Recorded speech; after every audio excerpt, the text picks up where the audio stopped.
You may have heard DJs talking about something called split cue, but it's actually a feature that many DJs haven't even bothered to even try to use. And that's mainly because split cue is a feature that's only found on most high-end mixers and some higher-end DJ controllers. And in this video, I'd like to show you how to use split cue and why it's useful. But before we get into that, make sure to subscribe to this channel for more tips and tricks just like this one. So now, let's get into how to use split cue. So what is split cue?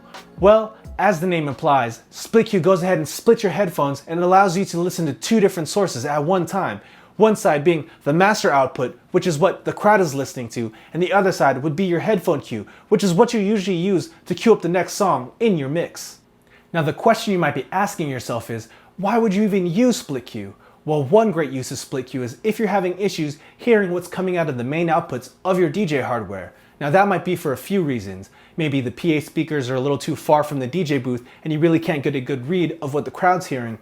Or more frequently, maybe there isn't a monitor set up. Now what's a monitor?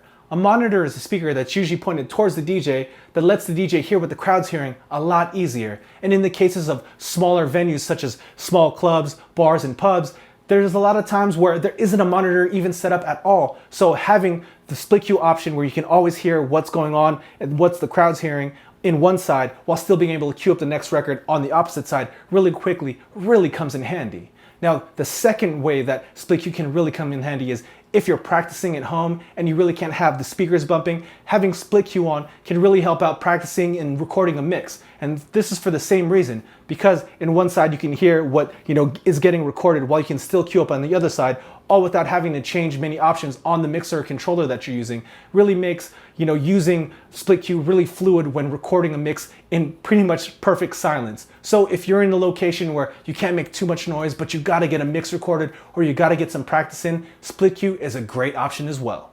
Setting up split cue on supported hardware is actually pretty simple. It can be done in just a few steps. So let's go ahead and go through those now. So of course, first we're gonna wanna plug in our headphones.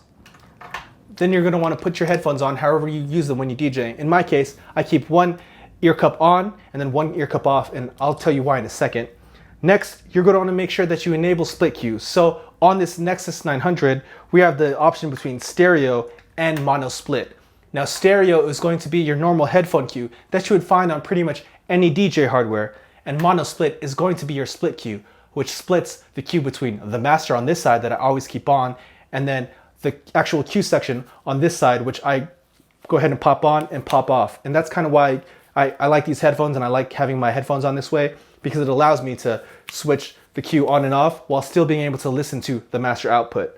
Now, once that's set, we're gonna wanna go ahead and select the channel that we're queuing up. Then we can go ahead and put the needle on the record or press play on the CDJ. Then I can put this ear cup on and I can hear what's going on here without it going out of the master output, while still hearing what's coming out of the master output on this side. Now, once that's mixed in, I can go ahead and take the ear cup off, turn that cue off, then go to the next deck, put the needle to the record, or hit pause or play on the CDJ or controller, cue up that side, put the ear cup on, and then continue the process, go back and forth.